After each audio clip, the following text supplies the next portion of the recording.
Сәлеметсіздер ме? Қашықтықтан өтетін бейне сабағымызды бастаймыз. Сіздермен бірге мен Ахметова Ботагөз Ерікқызы. Абдулла Асылбеков атындағы жалпы білім беретін мектебінің физика пәнінің мұғалімі. Сабағымыздың тақырыбы жай механизмдер. Оқу мақсаттары: механиканың алтын ережесін тұжырымдау және қарапайым механизмдердің қолдануларына мысалдар келтіру. Күш моменті ұғымының физикалық мағынасын түсіндіру. Күтілетін нәтиже: жай механизм түрлерін біледі, жай механизмдердің жұмыс істеу принципін түсінеді, жай механизмдердің қолданылуына мысалдар келтіре алады. Механиканың алтын ережесін тұжырымдай алады. Сабағымызды бастамас бұрын өтілген тақырып бойынша үй тапсырмасына жауап береміз. Өтілген тақырып бойынша осы сұрақтардың жауаптарын сәйкестендіреміз. Бірінші сұрақ: күш моменті дегеніміз не? Екінші сұрақ: массалар орталығы дегеніміз не? Үшінші сұрақ: күш моментін есептеу үшін қандай мәліметтер қажет? Төртінші сұрақ: егер күш денеге әсер еткен кезде дене айналмалы қозғалысқа келсе, онда ол қандай қозғалысқа ұшырайды? Бесінші сұрақ: массалар орталығы қалай есептеледі? Алтыншы сұрақ: күш моментінің формуласы қандай? Осы сұрақтар бойынша дұрыс жауабын көрейік. Бірінші сұрақтың жауабы А, екінші сұрақтың жауабы Б, үшінші сұрақтың жауабы В, төртінші сұрақтың жауабы Г, бесінші сұрақтың жауабы Т, алтыншы сұрақтың жауабы Е. Бұл тапсырма оқушыларға күш моменті мен массалар орталығы ұғымдарын түсінуге көмектеседі және осы тақырыпты игеруді жеңілдетеді. Ал енді мына суреттерге қарап, бүгінгі сабағымыз қалай болатындығын барлықтарыңыз түсініп, біліп отырған шығарсыздар. Жай механизмге көріп тұрғандарыңыздай мына барлық заттар жатады. Яғни, механизмдер деп отырғанымыз біздің жұмысымызды жеңілдетсе, соны жай механизмдер деп аламыз. Жай механизмдер бұл күшті түрлендіріп, қозғалыс бағытын өзгерту үшін қолданылатын құралдар. Біздің бүгінгі тақырыбымыз жай механизмдер. Шын мәнінде аты жай механизмдер болып тұрғанымен, бұл механизмдер өте күрделі жұмыстарды атқарады.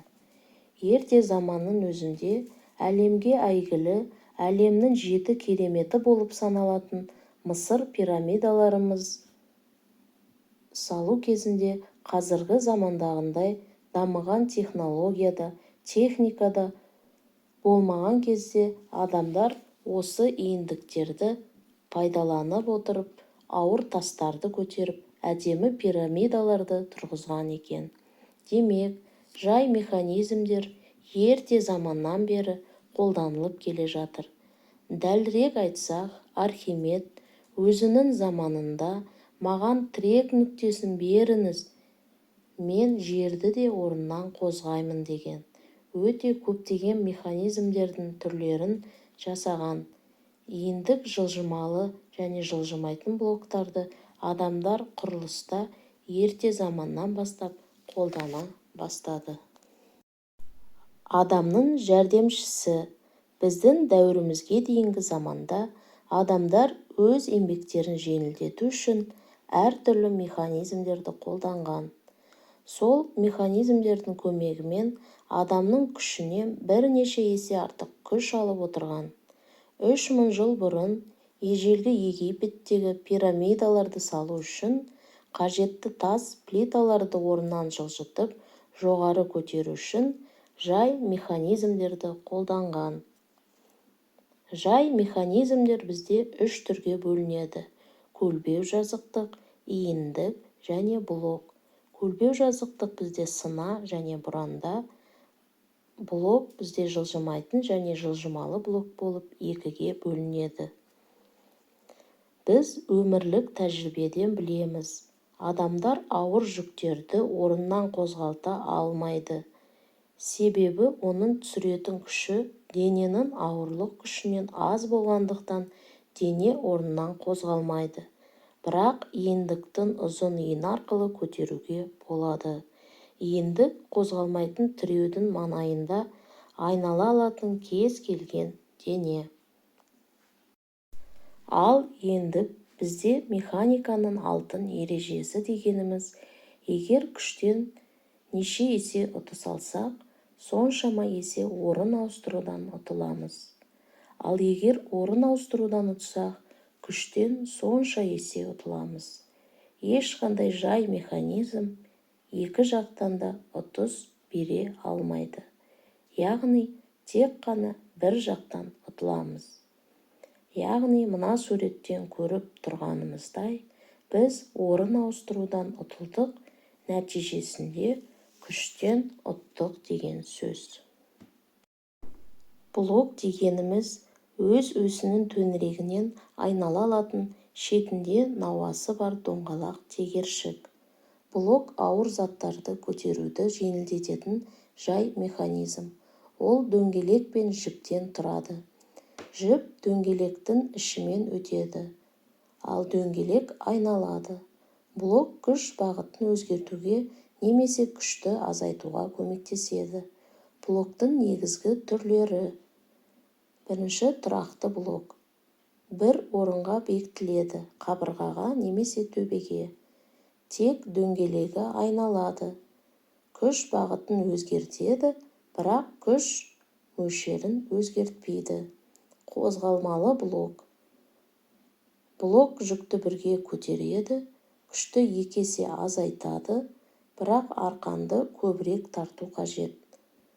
Мысал ретінде құрылыс алаңындағы жүк көтергіш. Ал енді жалпы блоктардың өзін екіге бөліп қарастырамыз. Жылжымалы және жылжымайтын блок болып екіге бөлінеді.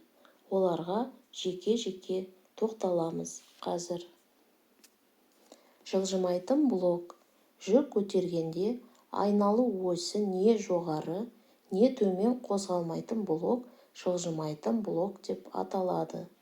Жылжымайтын блок бұл бізде тұрақты блок. Бұл блок бір орынға бекітілген, қозғалмайды, тек дөңгелегі айналады, өзі қозғалмайды. Күш бағытын өзгертеді. Мысалы, төмен тартқанда жүк жоғары көтеріледі. Күш мөлшері өзгермейді. Қанша күшпен тартсаңыз, сонша салмақ көтересіз. Мысал ретінде жалау. Көтеретін механизм арқанды төмен тартқанда жалау жоғары көтеріледі. Жылжымалы блок. Жүкпен бірге блоктың айналу осі де көтеріліп, немесе төмен түсіп отырса, ондай блок жылжымалы блок деп аталады. Жылжымалы блок қозғалмалы блок. Бұл блок жүктің үстіне бекітіледі және жүкпен бірге қозғалады. Блоктың өзі жоғары көтеріледі немесе төмен түседі. Күшті екі есе азайтады, бірақ жіпті екі есе көп тарту керек. Күш бағытын өзгертпейді. Мысал ретінде құрылыс алаңында жүк көтеру үшін қолданылады. 100 ньютон жүк көтеру үшін тек 50 ньютон күш жеткілікті. Ал енді блоктың түрлері суретте көріп тұрғанымыздай жылжымайтын және жылжымалы болып екі түрге бөлінеді. Көлбеу жазықтық дегеніміз бір шетінен екінші шетінен қараған кезде биігірек орналасқан жазықтық. Мысалы, мынау биіктігі және оны жоғары көтерген сайын төмен түсіретін салмағы бар және оның тарту күші бар. Қанша ара қашықтықты басып өтетін ұзындығы бар. Яғни қырға қарай шыққан кезде. Көлбеу жазықтық ауыр затты көтеруді жеңілдететін жай механизмдердің бірі. Бұл бір шеті жоғары көтерілген, екінші шеті төмен жатқан бет. Мысалы, тауға шыққанда немесе сырғанақта көтерілу кезінде көлбеу жазықтық қолданылады. Механиканың алтын ережесі. Жай механизмдердің көмегімен күштен қанша есе ұтсақ, орын ауыстырудан сонша есе ұтыламыз. Жұмыстан ұтылыста бермейді. Терминдік сөздермен жұмыс. Қазақ, орыс, ағылшын тілінде берілген сөздерді дәптерге жазып аламыз. Бекіту тапсырмалары. Бірінші тапсырма.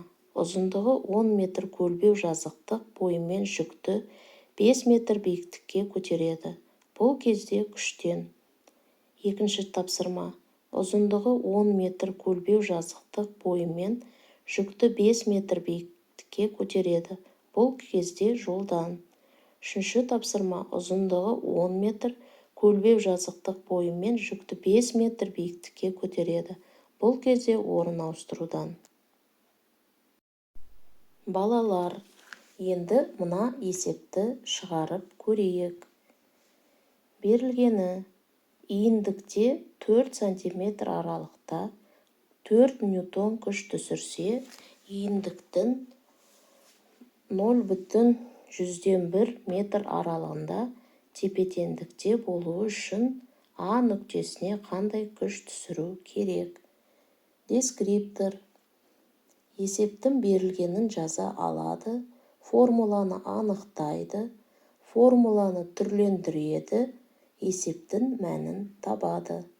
Балалар, осы есепті есептеп, маған WhatsApp желісі арқылы жібереміз. Сәйкестендіру тапсырмасы. Сәйкестендіру тапсырмасын орындап көрейік. Бірінші сурет. Қандай механизм түріне жатады? Екінші. Жылжымалы блок дегеніміз не? Оның суретін тап. Үшінші. Жылжымалы, жылжымайтын блоктар қандай? Механизм түріне жатады. Төртінші. Жай механизм дегеніміз не? Бесінші. Мына сурет қай блок түріне сәйкес келеді? Сәйкестендіріп, сызып қой. Балалар, сәйкестендіріп болсақ, өзімізді тексеріп көрейік. Бұл жерде бір сұраққа бір балдан қойып отырамыз.